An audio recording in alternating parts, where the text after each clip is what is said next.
홍공 후짜. 네, 안녕하세요. 반갑습니다. 영어 전문가 홍공쌤입니다. 직독직해는 과연 나쁜 것인가? 의견이 좀 분분합니다. 그러니까 여기서 이제 먼저 말씀드릴게요. 직독직해라 하면 영어 문장이 있으면 이걸 이제 마디를 딱딱 끊어가지고 순차적으로 해석하는 걸 말하죠. 그래서 나는 먹는다 사과를 방에서 이런 식으로 이제 끊어서 이해하는 건데, 이걸 이제 두 가지 보통 관점에서 나누자면 실용영어, 특히 이제 뭐 교포분들이라든지 영어를 이제 완전 이제 실용영어 관점에서 보시는 분들은 이거 안 된다, 이렇게 하면 나중에 영어에서 심대한 아웃풋 오류가 생길 수 있다, 이게 바로바로 딱딱 되지도 않고. 그래서 안 된다, 영어는 영어식으로 그냥 통으로 이해하는 게 맞다, 끊어가지고 와리가리 해서는 안 된다 라고 이제 보는 분들이 계시고, 완전 전통적인 입시영어 관점에 보면 그래도 한국에서 자란 친구들은 그렇게 이제 힘들다, 그렇게 공부하기 힘드니까 이걸 좀 끊어가지고 어쨌든 분석하면서 공부하면 해석이 그래도 한국식으로 딱딱딱 와 닿는다. 그러니까 한국에서 자란 아이들은 그래도 이제 끊어읽기 하면서 직독직해를 좀 배워야 된다 라고 주장을 하는 거죠. 완전 이제 첨예된 겁니다. 어떤 분은 직독직해 하면 큰일 난다 라고 하고, 아니다, 어떤 분은 직독직해 해도 잘 된다, 나중에 아웃풋까지도 갈 수 있다, 이렇게 보는 거죠. 양극단의 이야기를 주장하고 있습니다. 그래서 제가 과연 이제 어떤 의견을 갖고 있는지, 제 생각은 어떤지 한번 좀 공유 드리고자 합니다.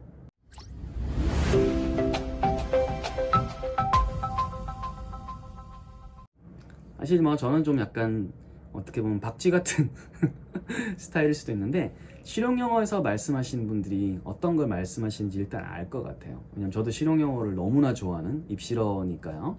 사실 지금 실용영어, 입시영어 이렇게 구분지어서 이야기한다는 자체가 되게 좀 마음이 아픈데, 한국에서는 일단은 어쨌든 극과 극이 좀 나눠져 있기는 해요.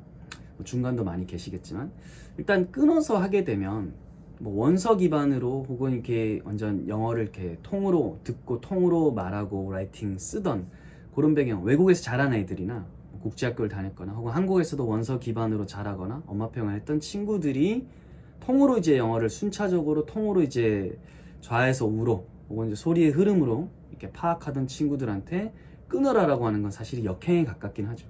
그렇잖아요. 분절시키는 거니까 훨씬 더 빠른 속도로 재미있게, 때로는 이제 정확하게 나갈 수 있는데, 요걸 이제 끊어라 라고 하니까 사실은 충분히 이해가 됩니다. 요 친구들은 사실은 충분히 이해가 잘 된다라고 판단이 됐을 때는 이 친구들이 끊어가지고 한국식으로 순서를 맞추는 독해를 굳이 할 필요가 없습니다. 그러니까 분노할 필요가 없는 거죠. 이 친구들은 사실 논외로 봐야 되는 겁니다. 논외로 봐야 되는 거고, 이렇게 키울 거다라고 하는 그런 한국에 계신 분들도 마찬가지인 거예요. 그 원서든 뭐든 어릴 때 말하는 겁니다. 중학교 진학한 다음 말하는 거 아니에요. 다음에는 상황이 달라집니다. 입시를 탔기 때문에. 그러니까 입시에 지금 승차하기 전에 한국에서도 이렇게 키우겠다 하는 사람들, 혹은 외국에서 살거나 이런 사람들한테는 직독직해로 끊어서 가게 하는 방법은 필요가 없으니까 굳이 그거에 대해서 화를 내실 필요가 없고, 한국에서 한국식으로 그냥 쭉쭉쭉 커가지고 잘할 친구들에 대해서 그렇게 사실은 우려를 할 필요가 없는 것 같아요. 왜냐하면 또 다른 방식이 존재하거든요. 그래서 그렇게 논의를 좀 정리하고 싶고요. 만약에 이제 이게 우리가 뭐 그 유튜브든 뭐 인스타든 어디 보면 엄마표 영어든 아니면 이제 집에서 이렇게 했든 혹은 뭐 학원을 보냈든 해서 애가 실용영어 기반으로 잘 자란 아이들이 보여요. 보여요. 그런데 제가 이제 인강으로 수강생들을 많이 만났잖아요. 많이 만나고 학부모님들이 이렇게 조금 많은 분들을 보다 보니까 엄마표 영어라든지 영어를 영어식으로 접하는 사람 비율도 있지만 그렇지 못한 비율 파이가 사실은 굉장히 많아요. 굉장히 많아요. 그분들은 아예 이제 관심은 있지만 아예 이제 엄마표 영어 유튜브나 커뮤니티에 아예 몰라서 혹은 굳이 내가 라고 해서 도달하지 못하는 경우, 아예 영어에 이제 신경을 쓰지 못하는 경우도 있습니다. 여러 가지 이유로서 사실 엄마표가 굉장히 커지긴 했지만, 혹은 이제 그런 실용영어 기반의 영어가 굉장히 커지긴 했어요, 한국에서. 하지만 아직도 그렇지 못한 파이가 훨씬 더 많다는 것을 제가 전제 두고 이야기를 드릴게요. 이건 저랑 친한 엄마표 영어 이제 전문가들 만나도 항상 그래요. 예전보다는 확실히 좀 목소리도 커지고 실용영어 기반으로 보는 분들 많이 커졌는데, 그런데도 불구하고 아직 그렇지 못한 분들이 훨씬 더 많다라고 하는 거예요. 이거는 현상에 대한 거지 뭐 안타깝다, 나쁘다, 좋다에 대한 게 아니에요. 각자 살아가는 방식이 다 다르고 교육 바라보는 방식이 다른 거예요. 저는 이제 영어를 이제 연구하는 입장에서 그럼 그분들을 어떻게 도와야 될 것인가에 포커싱을 둬야 되지 왜 이런 식으로 안 했어요? 라고 지금 할 수 있는 입장은 아닌 거예요. 왜냐하면 한번 그런 분들하고 이야기를 해보잖아요. 히스토리가 진짜 길거든요. 그리고 영어만 있는 게 아니라는 그런 판단이 이제 들기 때문에 여튼 그렇기 때문에 답답할 수 있어요. 그런 쪽 사이드에서 보면 실용 사이드에서 보면 왜 이렇게까지 애를 뒀냐라고 생각할 수 있지만 요 환경으로 다시 들어와서 보면 또 이해가 되는 거예요. 이해가 되는 거예요. 제가 영어를 연구한다는 건 그 관점을 말씀드린 거예요. 그래서 여러분들이 볼 때 또 배운 분들이 볼 때 답답할 수도 있겠지만 그거는 또 이제 그분들 입장에서 보면 이해가 충분히 되는 거예요. 마음이 아픈 경우도 많이 있습니다. 그래서 저는 이제 또 도와야 되잖아요. 도와야 되는 거죠. 자, 그러면 그냥 영어를 그냥 집에서 하고 뭐 이렇게 학습지 조금 하거나 아니면 뭐 초등학교 영어 3학년 시작하기 전까지는 딱히 뭐 안 시켰어 이런 경우도 있어요. 이런 경우 있습니다. 그거를 비판하고 비난할 게 아니에요. 그럴 수도 있어요. 그리고 생각보다 많습니다. 드러나지 않을 뿐. 그래서 어쨌든 그냥 자연스럽게 집에 조금 시키고 뭐 들려준 게 다다. 엄마표로 하기까지 좀 그래요. 라고 하는 분들 꽤 계시거든요. 그런 분들이 이제 아이가 초등학교 한 3, 4학년 중 했는데 학교는 그냥 또 학교 영어는 그냥 잘 다녔습니다. 근데 또 학군이 그렇다고 또 막 영어가 엄청 치열하지 않은 경우도 있었을 거예요. 그래가지고 애가 이제 고학년으로 가는 거죠. 이런 친구도 많이 있습니다. 많이 있어요. 혹은 초3 때부터 이렇게 뭐 집에서 딱히 메이크업 보충 학습을 시키진 않았지만 뭐 학원 보내고 그냥 그래도 할 거 했다. 이렇게 됐는데 딱히 그냥 연비가 안 나와서 그냥 초등학교 고학년 올라가고 중학교 이렇게 가게 되는 경우가 있습니다. 이 친구들이 파이가 커요. 그렇기 때문에 제가 홍공이라든지 이런 걸 이제 사실 제작하게 된 거죠. 이 사이에 끼인 친구들이 굉장히 많이 있습니다. 그리고 이제 이 친구들이 그러면 그 시점이 됐을 때 아까 이제 실용영에서 하는 방식으로 다시 원서를 보고 인풋을 많이 받고 하기에는 굉장히 어렵습니다. 왜냐하면 집에서 가정에서 서포트도 애초에 그게 힘든 어떤 환경에서 이렇게 쭉 올라온 건데 그 친구한테 다시 이렇게 하려고 하면 그런 류의 학원 아니면 그런 류의 어떤 언어적 부모 혹은 보호자가 집에서 백업을 해줘야 되는데 사실상 안 되는 거죠.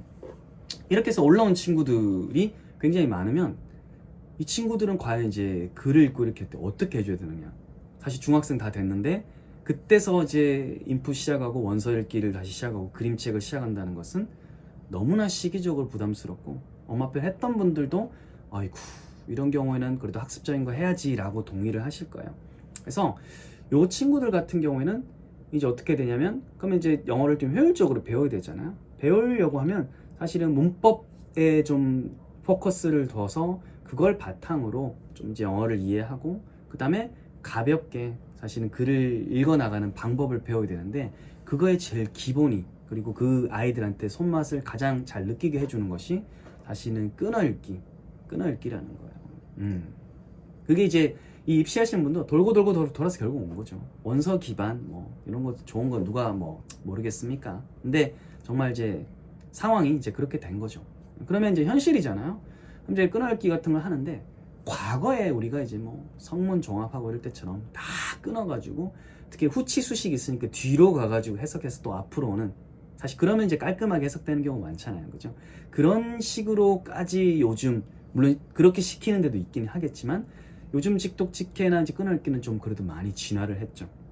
많이 진화를 했습니다. 그래서 주어하고 동사 정도와 나머지로 이렇게 보는 분도 있고 그거 제가 그런 파입니다. 주어 동사 나머지. 왜냐면 동사라는 게 우리가 뭐 5형식까지 이렇게 배우면 타동사가 있고 그리고 자동사 그리고 이것도 완전 불완전 뭐 이렇게 나누잖아요. 사실 그거를 용어로 따라서 이렇게 나누지 않더라도 사실은 eat 먹다란 말이 있으면 나는 먹는다라고 했을 때 그 다음에 어떤 대상이 올지 음식이라는 대상이 오겠구나라는 것을 언어적으로 인지를 하는 거죠.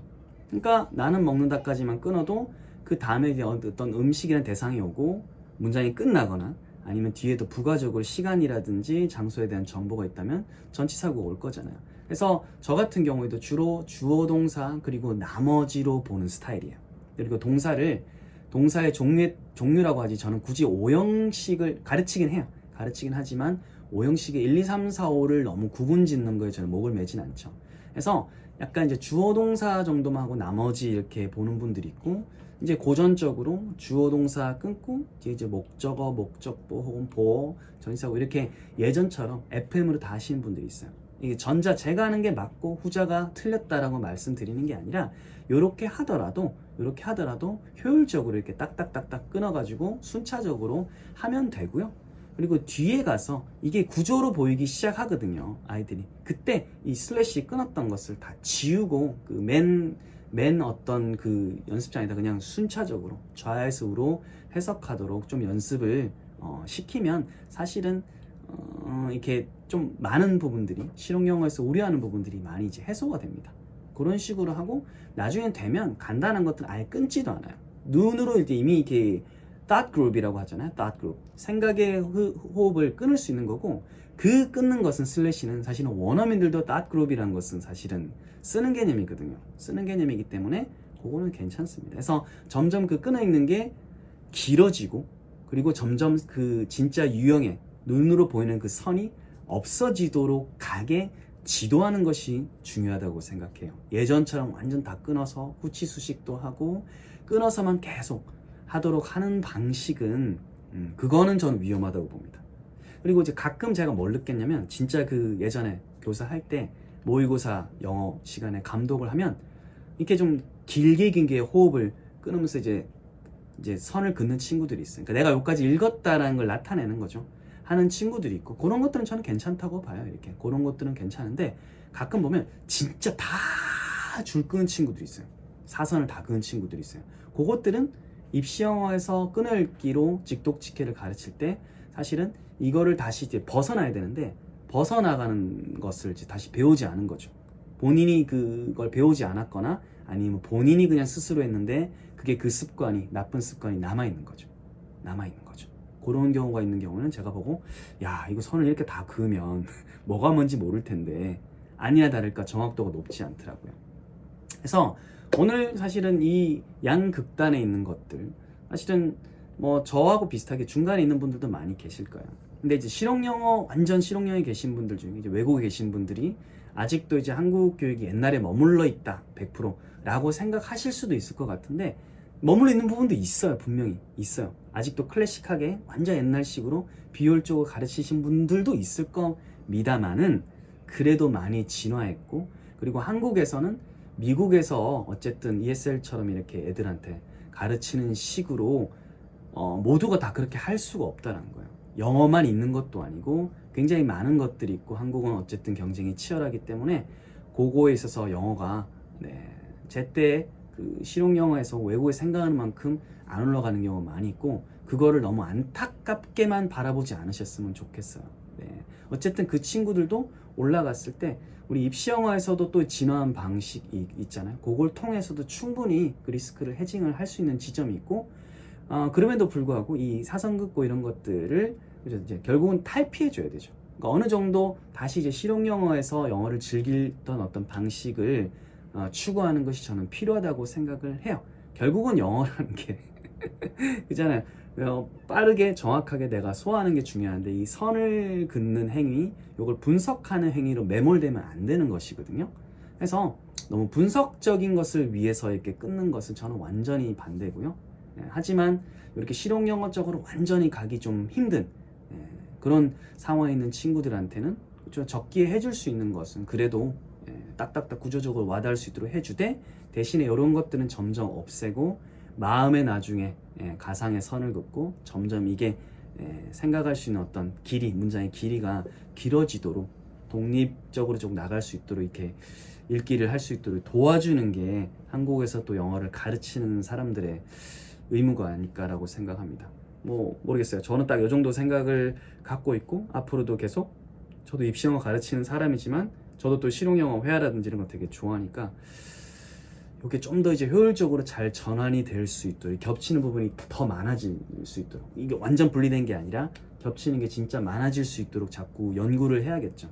그래서 앞으로도 연구를 계속 할 것이고, 여러분들이 이 뭐 끊어읽기 직독치켓에 대해서 또 어떤 생각을 갖고 있는 건지 또 사실 궁금합니다. 요거에 대해서 건강한 토론도 기대하니까 댓글로도 좀 부탁드리고, 앞으로도 조금 더 여러 가지 현상에 대해서 좀 심도 있게 좀 바라보고, 저도 제 생각에 이런 것들은 또 부족했구나, 그런 걸 좀 배울 수 있으면 좋겠습니다.